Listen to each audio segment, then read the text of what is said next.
Hey everybody, I'm Scott Wikle. You're listening to My Kind of Country on MKOCRadio.com. It's very nice when I get new music in either in the mail or on the internet from artists that send me their stuff that want us to play it on our shows. But every once in a while, one comes along that really just kind of knocks me out. And this lady that's on the show with me tonight sent me an album called Lucky 13. And I flipped it over, and the first thing that I saw was a song called Merle. And of course, you all know how much I love Merle Haggard. And I had to listen to that one right away, and it absolutely knocked me out. My daughter and my wife happened to come into the studio right about that time and said, "Who is that?" And all of a sudden, they were listening and loving what this lady was doing. And I said, I've got to get her on the show. So she is with me tonight, and I'm so glad to have her. This is Joni Harms. Joni, how are you tonight? Hi, Scott. Thank you so much for having me. And I don't even know your daughter and your wife, but I already really like them if they like what they were hearing. Well, they sure did, and I'm so glad that they do because it made me really sit up and pay attention to what we've got here. And this is an incredible album, and you have a tremendous body of work. This is, I think, is this your 12th album that you've put out now? No, Lucky 13. This is your 13th album. Okay. 13th. All right. Yes. All right. Well, there we go. Well, it stands to reason then. So there's a lot of reasons, including that 13 is your lucky number, right? That's right. Yeah, and we've got 13 cuts on Lucky 13, and as I couldn't help but put on there, my dad was released from World War II on November 13th at Dock 13, so that kind of started 13 being a good number, but it always kind of had been. I was never superstitious. I always got kind of excited about Friday the 13th. But then another event happened that really just solidified the whole thing. My daughter, Olivia, was born tomorrow. I actually, sorry about that. June 13th at 1:13 in room 13. And, of course, 1:13 military time is 13:13. No kidding. So, my goodness, that just kind of said, okay, this is my lucky number for sure. That's pretty amazing. Well, you've got the album to go with it. It's a stellar release. And we, as I said before, we absolutely fell in love with it. And I've already been playing the songs for my listeners and looking forward to playing more of them tonight. Before we talk about the album, though, I'd like to go back and talk about your earlier career. You've had some tremendous things that have happened to you in your career. You've been all over the world traveling. You've had two chart singles on Billboard. You were with Capitol Records, Warner Brother Records. Just give me a little bit of a synopsis of your career and how you kind of got into the whole music business thing. Well, Scott, you hit the nail on the head. It really has been. I wouldn't change, a thing about my ride through country music. It's just been, there's certainly letdowns, and, it's really a roller coaster ride. There's a lot of highs and a lot of lows. But really, there's nothing I would have rather done all these years, and the people I've got to meet and the places I've got to go would never have happened had it not been for the music business. So I'm just, I really wake up every day, true fact, and just thank God that I have this gift of music that I get to go share with people, because I love it as much now as I did 20 years ago. So, it's just great. And I was signed by the legendary Jimmy Bowen in the early 90s to Capitol Records, and then had, like you had mentioned, a couple of singles out, and then released an album that unfortunately came, I was really actually signed to Universal MCA Records, and that's where my two singles were released. And then about a year later, I was moved over to Capitol Records, and that's when my first CD was released. And, of course, the singles were kind of old then, so that was unfortunate that if there was somebody out there that would have wanted to buy the album with those singles on it, it came out quite a bit later than that. But that's one of the things, like I told you, that you're just along for the ride. And then I was signed later on to Warner Brothers, and I did the Cowgirl Dreams album, which really was a lot of fun. I felt like I had complete freedom to do my music on that, and met some more great people in Nashville. I wrote a lot of songs for that album with somebody that is still one of my very favorite writers to write with, Mr. Hobo Jim. Verhost is his last name, and he was introduced to me when I was signed to Anne Murray's publishing company, and I was writing there. And the first day we went into one of the writers' rooms, we wrote a song called Long Hard Ride, which is on Cowgirl Dreams album, and we just been pretty much every time we get together we write a song. They're not always, just spot on, but a lot of the time we both come in with good ideas that we've been working on in advance, and then we get together, and that's who I shared my idea to write the Merle Haggard song with too. I had some of that already going, and I said, I know who I want to help me finish this, and so I just made sure that I saved that for when I was going to get with Jim. And I'm real pleased too with how that came out, and I'm sure there's been lots of folks that Merle meant so much to them that they wanted to write something too. But I really tried to make it,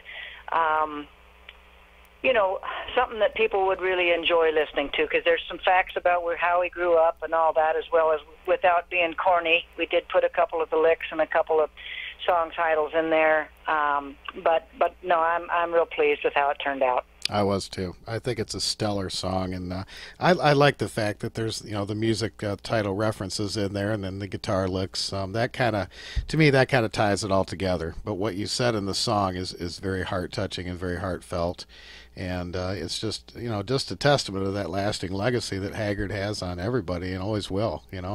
Yeah, I mean, what a magical person. He could not only write, but he was a wizard on the guitar, and then that voice. Nobody can come close to that voice of his, I'll tell you what. Amen to that.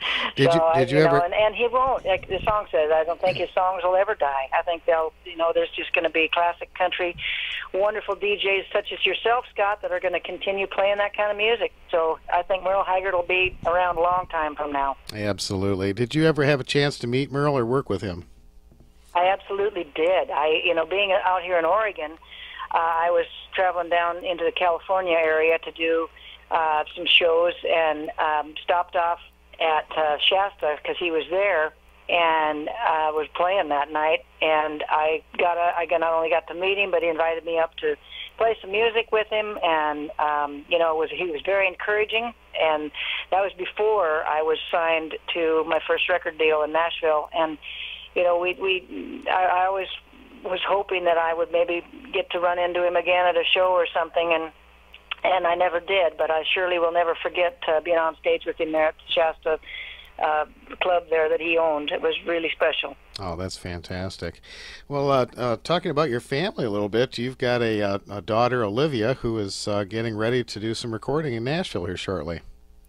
Well, we both are. We're going in actually soon, and we're going to write, and then we've got a couple of shows there, songwriter shows, and then we're going to do a duets album of just some good old classic country, and just a lot of people have enjoyed our voices together. It's that family harmony thing, I suppose.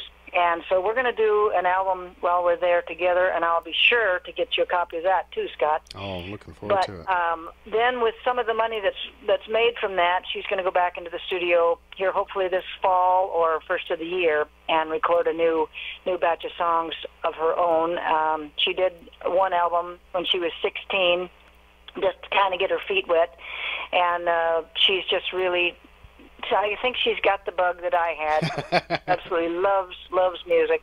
I told her she had to go get a degree, so she went to Oregon State University, and just last June, about this time of year, she graduated, and then she just said, okay, you promised if I did that, I get to try music for a couple of years. And I said, absolutely. So that's what she's doing. Oh, great. Well, I'm looking forward to hearing more about that. And then you have a family ranch that's been in your family for many, many years that your son Luke is running for you there in Oregon.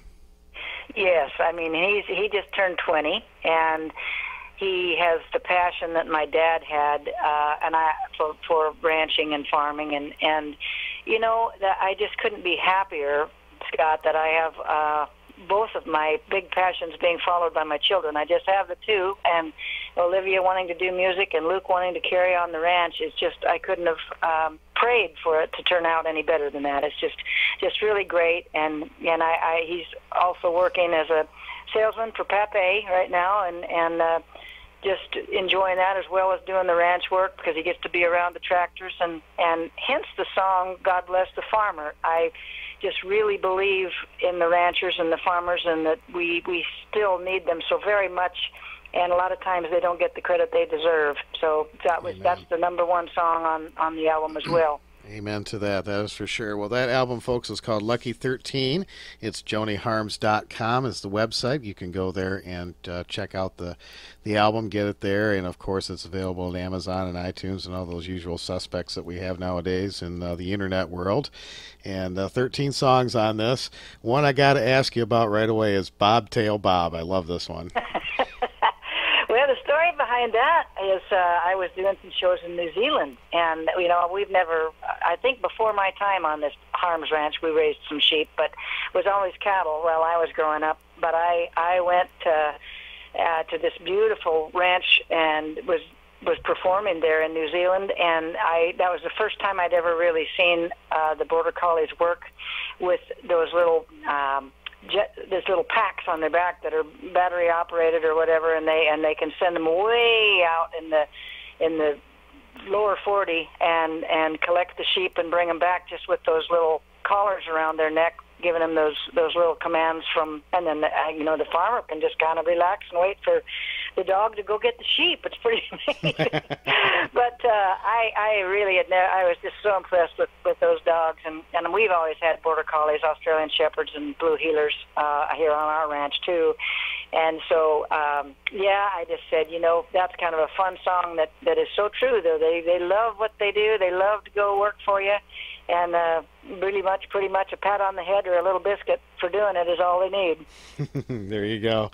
And folks, I want to point out to you that Joni has either written or co-written every single song on this new record, and I think it's absolutely fabulous. To me, songwriting is a highly unrecognized field in country music, wherein that a lot of songwriters are always kind of in the background, and I don't think songwriters often get the due that they really deserve. But I'll tell you, you wouldn't have these big name stars if it weren't for the people writing the songs. Amen. That's for sure. You bet. And I think we got some CDs that I sent to you, going to pass out to some of the listeners too, right, Scott? We do. In fact, we're going to list that on our Facebook page. And folks, all you need to do is just go on there and make a comment, and we'll enter you to win. And we'll get those out to you. And I want to thank Joni for sending us those. That's fantastic. Yeah, my pleasure. For sure. Absolutely. Absolutely. Well, one of the things I noticed on here, or actually a couple things. This album was recorded in Ireland, Yes. and I'm seeing the Sheeran family turn up an awful lot on this album. And I did some reading, and I know that you did a live album with this wonderful family over in Ireland. So, give me a little bit of background on the Sheeran family and how you all came to work together. I'd love to. I'll keep it short, but it's an interesting story in that I got an email from Tom Sheeran, the fiddle player. I suppose about 5-6 years ago now, and he said that he'd noticed that I was going to be in Norway and Sweden doing some shows, and he said, what would the possibility of you coming over to Ireland doing a show for my folks' 50th wedding anniversary? They're big fans of yours, and he said it would just be grand if you could come over and work with my family band and surprise them with some of your music. And I thought, wow, I like the idea of surprising for the 50th wedding anniversary. And at that time, I'd never been to Ireland, and I'd always wanted to go. But I wasn't so sure about what this family band was going to be. Were they going to be any good or not? And I was just blown away. As good as Nashville musicians, studio musicians, they are just fabulous. And all brothers, and they all play different instruments. And I had so much fun doing that surprise 50th wedding anniversary party that a year or so later I came back and wanted to do some more shows with them, and the idea came about to do a live album, and I'd never done that before and knew it can be quite a challenge to do one of those and have it turn out all right, but we went for it, and it has been a very well received project that I did. It's the one that I did just prior here to Lucky 13. And matter of fact, I was over there last year doing some shows with them again, and that's when I decided, because Des Sheeran, the bass player, had just finished a really beautiful new recording studio that, incidentally, Merle Haggard's son, Marty Haggard, had just recorded an album in, and I don't know if you've heard Marty's music, but boy, he sure sounds like Haggard too, Sure doesn't does. he? Yeah, absolutely. But that's where I decided then to go ahead and record, and it was just fabulous. I think it really set the tone for how the project turned out, Scott, because I had a little apartment above the studio that I was able to stay in, and in the morning I felt right at home. I heard the roosters crowing, and Nice. and just kind of strolled downstairs with a cup of coffee in hand into the studio, and just leisurely got started on the project each day. And you know, when you can just really be relaxed and not have that hectic pace going on of racing to the studio or running late or whatever, and get there and be watching the clock every second for the time you're wasting, and get all wound up about that. It was nothing like that, and just so relaxed. So like I say, I think that really reflected on how the whole project came out. Absolutely, absolutely, and it definitely shows. You know, you can tell that everybody on this album, all the musicians, they really cared about what they were doing. It's very tastefully done, and I love the fact that there is traditional country music on here, and there's also country and western music on here, which is something that originally started out. It was country and western music, and somewhere along the line, we kind of lost that for a while. But it's really making a comeback. And you certainly are have it very prevalent on your new CD. Thank you very much. Well, you know, I wouldn't want to be thrown into a category. I just like to write the music I like to write, and I love good old steel and fiddle. So as long as they're in there, I'm happy. You betcha. Now you have a television show that I believe is airing in the UK called "Let's Put the Western Back into the Country." There you go. It's just about that very thing, isn't it? Yeah. And yes, we are still working on some more episodes of that. And interestingly enough, RFD TV, which is based out of Nashville and is a program here in the States too that you can watch. It's more of a rural channel that features a lot of things about ranchers and farming and good old, I think, hee-haw reruns are on there, and just you know, very much a show that folks that like that kind of thing can turn into and turn on and watch, and I think we may be having our show added on there too, so kind of stay tuned, or maybe even call and request that they put it on there. That'd be okay with me too. Absolutely. We can go to rfdtv.com and send them a request, and of course you can go to joniharms.com, get the new album Lucky 13. It's absolutely stellar. Joni, congratulations also. I know you've won multiple awards from the Academy of Western Artists, and my goodness, you have a lot of things. You've got some books out, children's books out. Just, you are a busy lady. I am, but you know, that's exactly the way I like it, and it's just it's never a dull moment. But I love all of what I do, and you know, those awards are absolutely wonderful too. But what that does whenever I receive something like that is it just gives me, you know, that I feel a credibility that maybe I'm being accepted by the other artists that are, and the other DJs and the people out there. That's the most meaningful part of that of all, is just because I'd probably sing no matter what. I just love it, and so if you ever get that kind of acceptance, it's just a little bit of frosting on the cake. Absolutely. Well, from evidenced by this new album, your music will always have a home here at My Kind of Country, and I know my listeners are just going to love everything. It's a stellar album, and folks, please visit joniharms.com. Again, we'll put that information on our Facebook page, and we're going to have a contest. We're going to do some giveaways from Joni's music, so make sure you get onto our Facebook page, and we'll announce the winner on the next show for that too. Joni, it is a true pleasure having you on the show. Thank you so much for taking the time. Thank you for sharing your music with me and my listeners and my family, and we hope you can come back again real soon. Anytime, Scott. Boy, just I'm a phone call away, and I love visiting with you, and I just appreciate so much you keeping this style of music out there for the folks to listen to, because there's not a lot of stations that are doing that, and so much appreciated, and anything I can do for any of you, just let me know. All right, Joni, thank you so much. JoniHarms.com. The new album is Lucky 13. We're going to play Merle for you right now, and I'm going to play Bobtail Bob, too. You're going to love this one, folks. Thanks again, Scott. Joni, thank you so much for being on My Kind of Country. My pleasure.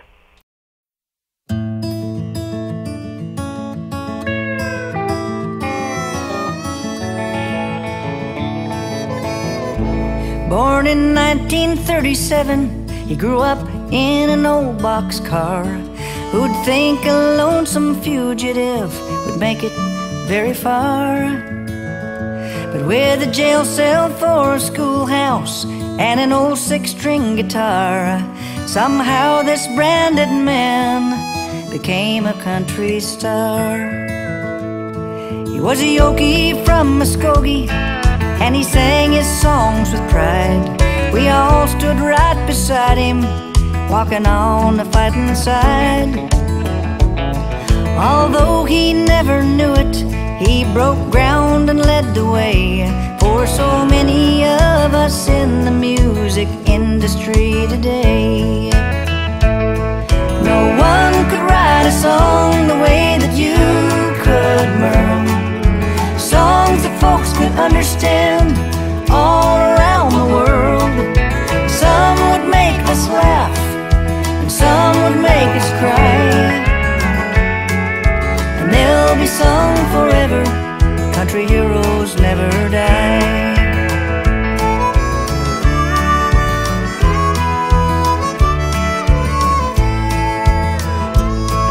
I'm sure he's up in heaven, wearing silver wings, and that velvet voice is singing and bending guitar strings.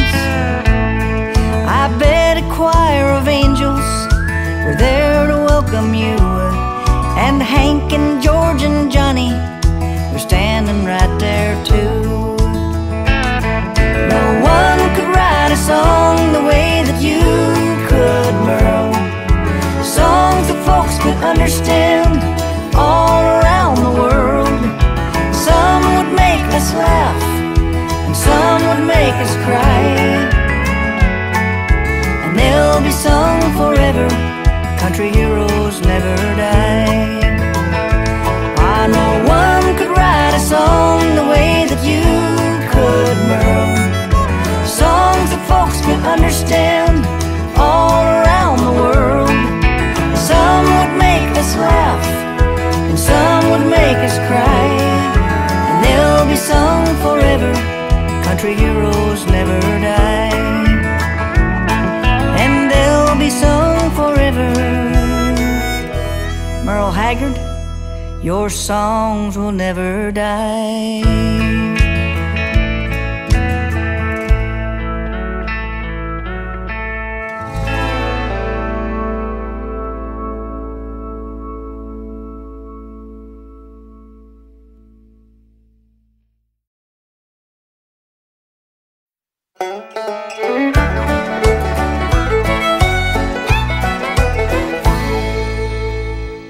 Well, he was 3/4 Aussie and 1/4 border, 100% good friend.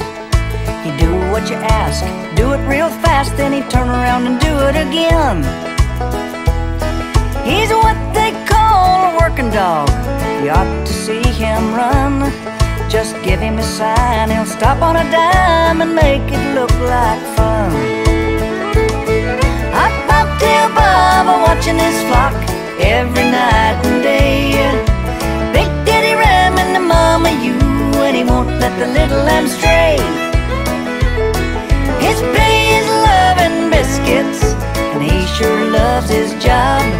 If you need some help out on the farm, call on Bobtail Bob.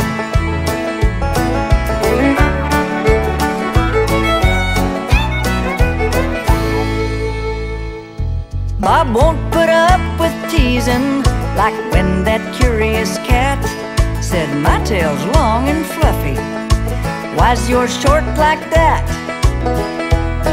Well, Bob just smiled and showed some teeth. He said, "Quit bothering me."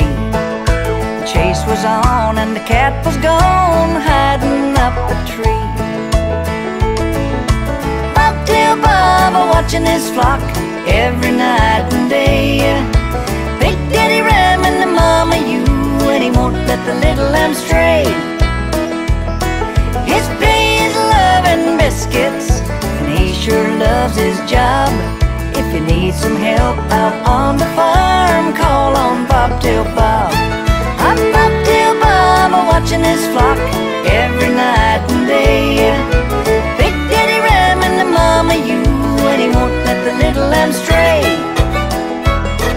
His pay is love and biscuits, and he sure loves his job. If you need some help out on the farm, call on Bobtail Bob. If you need some help out Just call on Bobtail Bob.